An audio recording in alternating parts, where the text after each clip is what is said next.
Thank you for having me. Thank you for joining us here in the studio. Doc is a neurologist at the Kolebu Teaching Hospital. When we say neurologist, what are we even talking about? Is it people who do brain surgery? Oh, those are the neurosurgeons. So Okay. we are neurologists, also known as neurophysicians. Right. So we do a lot of diagnosis to manage some of these brain health conditions Right. with medications mostly. Right. If you need surgery, then the neurologist gets involved. Oh, okay. I see. Sorry, the neurosurgeon. The gets neurosurgeon involved, gets involved. Yeah. So you're more of, the diagnosis and all of that. Well, it's great to have you here in the studio. Thank you. Do I look like I have good brain health? Well, Or you can't tell by looking at me? Well, subjectively looking at you and considering the fact that you're doing your job and doing it well, the chances are that you have good brain health is high. But without doing a proper examination, I don't know if there might be some other things that maybe are just lying under the surface. Really? So without doing a scan or anything like that, you'll not know? Well, at least talking to you, getting a little bit of your background, and then doing a neurological examination. Yeah. You may or may not need a scan, depending on how that goes. So doing a neurological examination, what would you be looking for? So there are certain things we look out for. So like we're having a conversation now, Yes. I want to see how your fluency of your speech and then your mannerisms and how those things are going. Then I will examine, some of your nerves, examine some of your reflexes, and then based on those things, I'll have a good picture as to whether or not your neurological system is mostly intact. This, I'm casting my mind back to, let me ask you this. I don't know if you've been following, but I'm casting my mind back to the U.S. president. Getting into dangerous waters here, but Yeah, go on. dangerous waters. But Joe Biden, Yeah. he pulled out of the presidential race due to, some health issues. And prior to that, people are saying he's not as sharp as he used to be, especially if you witness the debate that happened between himself and Donald Trump, where he was, forgetting things, forgetting people. I mean, you look at some of his utterances, he seems to be very, very forgetful, of things. Could that be a sign of brain health issues? Okay, so without being too political, I'm going to make this general. Yes, general. So generally, for most people, as we grow older, we do experience some cognitive decline. So once you start getting, so the brain grows and develops from infancy. Once you start getting to the age of about 25, early 30s, there's a gradual decline. Okay, and then it accelerates a little bit as you grow older. Now, From 25. From about 25. Well, the research, depending on which paper you're reading, is a little bit different. From generally between our late 20s, early 30s. Late 20s, early 30s. Yes. Your brain begins to decline. It stops being as sharp as it used to be. Really? So I'm sure you hear a lot of people, especially when they go to adult education, that when Yeah. I was in school or university, I could remember things like this. Yeah. But now that I'm a little bit older, it's like I have to read the page 5 times before it sticks. So we're not as, We're not as sharp as we were used to. then. Yes, Wow. but we're still able to carry out all our activities normally without any hindrance. Now, the problem comes when as you grow a little bit older, we expect a little bit of decline. But if that decline is going faster than we expect, or you're not able to carry out your usual activities, you can't, leave the house without getting lost on your way back. You can't, count money or spend money properly. You can't sign your checks. Right. Then those are where the problems now start coming in. So the question now is, are you able to carry out your functions effectively? And once it gets to the point where you need assistance to carry out your daily activities, then we start getting worried that there may be something going on. So is that what brain health is all about? So that is part of brain health. Brain health is more than that. But essentially, in simple terms, it's about optimizing your brain function as much as possible. We talked about cognition and memory and thinking, but your brain does more than that. It does what we call motor function, that's moving your body. It does what we call sensory, so receiving signals from the outside world and interpreting it. Of course, then your emotions and then how you interact socially with other people. These are Right. all components of brain health. And we want to optimize that and keep the brain as, effectively functioning as possible. Keep the brain functioning effectively. Yes. as much as possible. Yes. That's what brain health is all That is about. what brain health is all So about. why is it important? So it's important because we have some conditions that can, of course, affect all these components. So the one that causes a lot of what we call morbidity and mortality, that is, affects your activities, causes disability, and can cause death, is stroke. So we have a lot of stroke that is driven by hypertension in Ghana. So we want to raise awareness about that. Other conditions are things like movement disorders of Parkinson's disease that affects your movement, things like epilepsy, things like severe headaches, migraines. These are all conditions that can affect effective functioning of your brain. And My heart skipped a bit when you mentioned migraines, because sometimes I get those. Are you on treatment for those? No, I'm not. Okay, so you may need to see your doctor to discuss, and then if you need treatment, have treatment started. So these are the things we want to, raise awareness about, because the truth of the matter is that 1 in 3 people have or are at risk of having a brain condition in their lifetime. Okay. 1 in 3 people? 1 in 3 people. Wow. Yes. So if you're in a room with 3 or more people, at least one of you is at risk of having a brain condition in your lifetime. What are the statistics, for the country with regard to people who are, have any kind of neurological disorder or brain disorder, if I can describe it as such? Okay, so we have some hospital-based numbers based on the cases we see at our neurology clinic. So what tends to bring most people in, both to the clinic and to the emergency, actually, like I mentioned, is stroke. Other common disorders we see are the Parkinson's disease, the epilepsies, and then the headaches or the migraines. So by far, these forms the largest numbers at our clinics. I see. And the most common among them is the most common among them and the most severe by far is strokes. Strokes. Yeah, but that's at the clinic and at the hospital. In Right. the community setting, the most common thing you will see is headaches. Most people have headaches, but not everybody will show up to the clinic to complain about their headaches. So headaches affect the brain? It depends. So headaches are quite frequent for, most people definitely would say they've had a headache at some point in time in their life. But when the headaches get to the point that one is affecting your ability to do your daily activities, it happens frequently, or you have a change in the nature of the headache. So maybe you know that you get maybe average of 1 headache a month, and then you start getting it every day.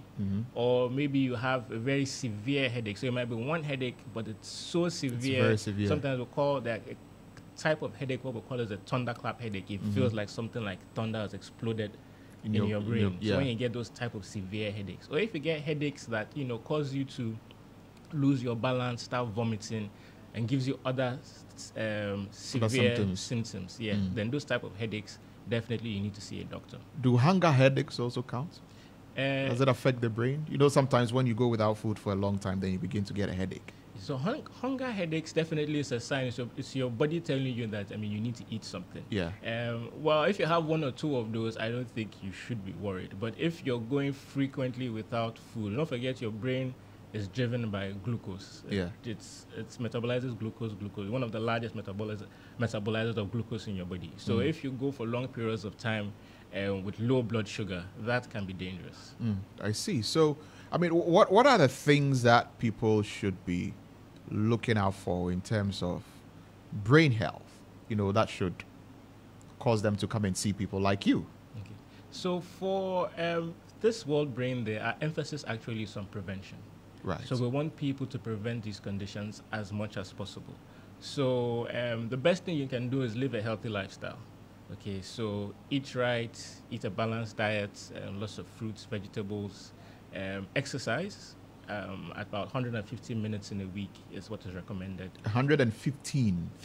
150 minutes of exercise. So how you during want to the split week. it. So if you want to do 30 minutes 5 times a week, if you want to do 1 hour 3 times, but so are we talking about doing like proper exercise? Or some people say, well, there are a flight of stairs in my office. I climb those stairs to get to work. I descend those stairs to come down and go for lunch and climb it back up. So that is some physical activity for me, so it's enough. Or we're talking about actually, deliberately doing like some exercises, like some jumping jacks, like some, push-ups, like some jogging or something of the sort. Okay, so without going into the controversies about exercise, There's actually research that shows that physical activity, while it is good, is not as beneficial as exercise. And I'll clarify. So, for example, you mentioned climbing the stairs, going up and down the stairs as part of your daily routine at work. Yeah. I mean, like there's a flight of stairs here that I took before I got here. You took That those same flight I stairs. took, that's definitely that's definitely very short. I mean, you took those same stairs. Our corporate Yes. office is on the 6th floor, Yes. so that's quite a considerable number of stairs. So that helps, but it's not as good as exercise. Right. There's something about carving out 30 minutes, 45 minutes, an hour of your time to actually exercise that has benefits above just physical activity. And that has been shown by research. As to the reason why, it's probably something that has to do with the body's physiology and then the mental feedback. But carving out time for exercise is a lot more beneficial than just physical activity. Right. So a lot of people, like you said, will say, "Oh, I climb stairs at work and I'm very busy, so that is all the exercise I need." But it's not the same as exercise. Right. Yeah. So, I mean, what are some of the other things that we are doing that is damaging our brains? People talk about activities like drug use, activities like smoking cannabis and all of that. And there are those who also have the school of thought that something like cannabis is medicinal, it's good for the brain and all of that. Are these all things that affect the brain? Yes. So drug use, in cannabis included, alcohol. Alcohol? Yes. Right. They're, especially when you take it to excess, they're very dangerous for your brain. Another thing too is I'll put a special shout out to our motorbike riders and who ride around without their helmets. The risk of accidents and head injuries. Car drivers who don't wear seatbelts, also at risk of accidents and head injuries. And I'm sure, as you can imagine, a direct injury to your brain definitely is not good for it. Another thing that some people do that is not really good for the brain is when they have a lot of stress. So, I mean, definitely our daily activities, especially in Ghana, there's a lot of stress involved. But you have to try and minimize it as much as possible. Not all of it may be under your control, but try and make sure that once in a while you take some time off, even if it's just 5 minutes, 10 minutes, do some breathing exercises, relax. Some people do meditation. That's how they deal with their stress. But stress management techniques is very important in, some people do just breathing, just taking some time to taking deep breaths, even if it's a minute, especially when you're feeling overwhelmed, it helps, reduce the impact of the stress on your brain. Right. So when it comes to brain health and, technological advancements, what kind of, technological advancements have been made, in the area of helping to improve people's brain health or in neuroscience generally? Okay, so I would say in two fields, mainly research, diagnostics, and then also when it comes to physical therapy, that's where the advancement has been the most. So now we have all these computers with all these advanced algorithms and AI. It makes it easy to analyze data and do research so that we can find out some of these risk factors that, this puts your brain at risk and this doesn't put your brain at risk. Then also when it comes to things like imaging, scanning the brain, so things like CT scans and what we call MRIs. And we now have modalities that can pick out, very, very small or minute changes or disorders, or even map out how one part of the brain communicates with the other, so when something disrupts it, it can be found. And then when it comes to rehabilitation, we now, have some devices that can help. Some other advanced part of the world, they actually have things like exoskeletons and robots and things that help you with, rehabilitation and improvement after you've had maybe a stroke or some brain injury. Right. So all of these, technological advancements are there. Yeah. So what about the work that you do, as neurologists? How easy or difficult is your work? Oh, as a neurologist, I think it would depend on the particular neurologist you ask. Most people go into neurology because they have a passion for the brain and understanding the brain and wanting to see how they can help people with brain disorders. Right. I think the major challenge in my field is the fact that we're not a lot. Our numbers are very low. Very low. So, for How many example, neurologists do we the have whole in of the Ghana, country? we have about 13 neurologists. 13 Yes, 13. for Two the digits. entire country. For the entire country. So we don't even have enough neurologists to cover all the 16 regions. No, If we were to put one in every region, it would not be enough. Definitely not. And then we have 13. a few. I mean, we have a few pediatric neurologists who help with the children. Mhm. We have a few neurodevelopmental specialists as well who help with those developmental. Do we have any problems. neurosurgeons? We have neurosurgeons as well. How many of them do we have? I don't know the exact. I mean, if we number, have only but also- 13 neurologists, I can also- imagine that neurosurgeons will be, what, 2, 3, 4? Well, definitely much less than we need. I mean, if you look at the recommended ratios, WHO recommends you have about, let's say, about one neurologist per 100,000 people as a minimum. So if you look at 13 to, I think Ghana's population, we're about more than 30 million now. So we need minimum of 300 neurologists. Wow. Yeah, so we have We don't even have anything close to that. we have a ways to go. So I think I'll use this opportunity to encourage, people who are interested in medicine, who are interested in, helping out with some of these medical conditions. You should consider, neurology. It's a good field. It's a good field. It is. Yeah, because especially we if need you to- have an interest in the brain. We need to keep people's brains intact. Yeah. Right. So for this year's, World Brain Day, you mentioned that there's a particular focus. Yes. So what are prevention. you, prevention, right? Yeah. So what are you encouraging people to do? What is the message? So the message for this year is live a healthy life as much as possible. We've talked about some of the things already. We've talked about exercise. Yeah. And also getting enough sleep. Yeah. At least 6 to 8 hours of sleep in a day is what we recommend. Eating healthy, having a balanced diet, we've talked about that as well. Avoiding the processed foods and doing more fruits and vegetables. We've talked about staying active. We've talked about trying to prevent some of these conditions like brain trauma by wearing helmets and wearing your seat belts. And then, of course, knowing your numbers. So if you have anything that can put you at risk for a brain disorder like stroke, so you should know what your blood pressure is, you should know what your cholesterol is, you should know what your blood sugar is. If you're heavy, a little bit on the overweight side, try and lose weight, because those are all the things that put you at risk for some of these strokes and other brain conditions. Very well. Thank you very much. Thank you for having me. Is there anything you would say finally before we leave? The last thing I want to do is to send a message to those people who are living with hypertension and take your medications, and then also know that you need to continue taking your medications, because even when your blood pressure is controlled or has come down to normal, it's the medications that will keep it at a normal level. So don't take it and say your blood pressure has come down, so now I can stop. For most cases of hypertension, you need to be on the medications for life. All right.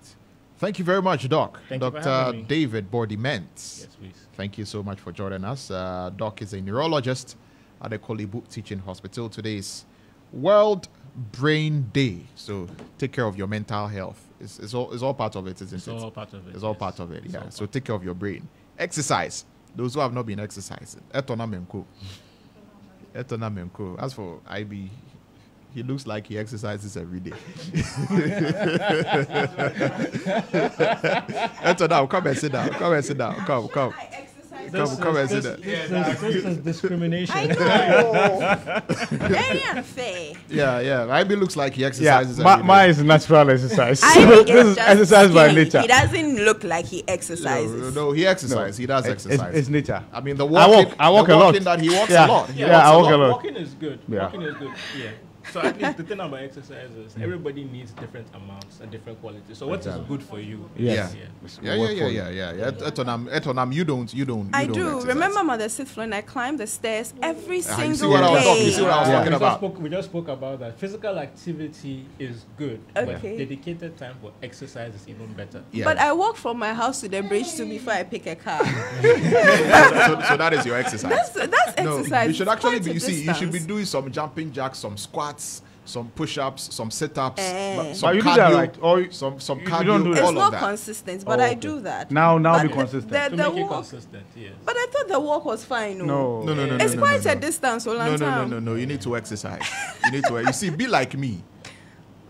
Be like me. You need to exercise. Yes. You have a regime?